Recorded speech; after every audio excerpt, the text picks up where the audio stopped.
Sir नमस्ते। काश्तकारी राजस्थान काश्तकारी अधिनियम सर 1955 की सर धारा सर मैं 42 में देखने में स्पष्ट पता लिखा जो रिश्वत के बारे में जो आपने ज्ञापन दिया उसको क्या लेकर है। उसमें चर्चा क्यों नहीं कर रही है देश की मीडिया, देश की सरकार है। ज्ञापन इसी मुद्दे को लेके दिया है कि जिस तरीके से एसीबी कार्रवाई कर रही है वो बिल्कुल संदेह के घेरे में है। और रही बात, ये बहुत बड़ा एक षड्यंत्र है जिसको लेकर के हम सभी लोग यही चाहते हैं कि इस षड्यंत्र में कौन कौन लोग शामिल हैं उन सबका पर्दाफाश हो और सच्चाई निकल के सामने आए। और इस तरीके से भारत आदिवासी पार्टी को जिस तरीके से यहाँ पर बदनाम किया जा रहा है वो रोक करके वापस से जनता के ऊपर ये भरोसा कायम किया जाए कि लंबे समय से इधर क्या है कि चुनाव के दौरान भी कई बार हमारे जय कृष्ण पटेल विधायक जी के ऊपर भी हमला भी हुआ है पत्थरों से।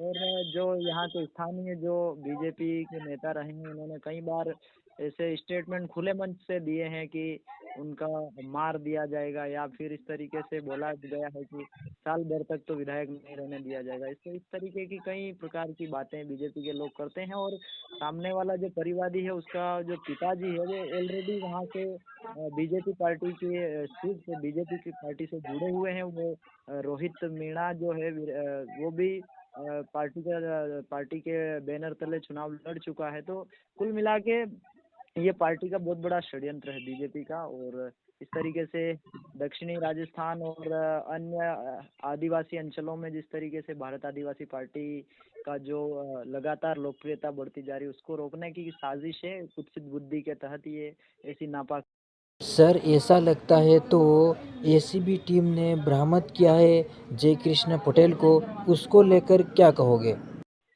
बिल्कुल बिल्कुल सीधी सी बात है। जिस तरीके से चुनाव के दौरान और विधायक बनने के बाद जिस तरीके से उनके ऊपर हमले हुए हैं और खुले मंच से यहाँ तक कि मुख्यमंत्री के मंचों से तक ही इन बीजेपी के लोगों ने भारत आदिवासी पार्टी के जितने भी युवा लीडर है जैसे राजकुमार जी को भी लेकर के कई बार ऐसे उनके सरपंच है कोई रहे हैं वो उन्होंने सीधे जान से मारने की धमकी दी थी। अच्छा तो तो आप सर इस तरह से हाँ ऐसा अगर इस तरह से मतलब स्थिति हो तो जबरदस्ती मतलब रिश्वत के बारे में फंसा जाता है ऐसा।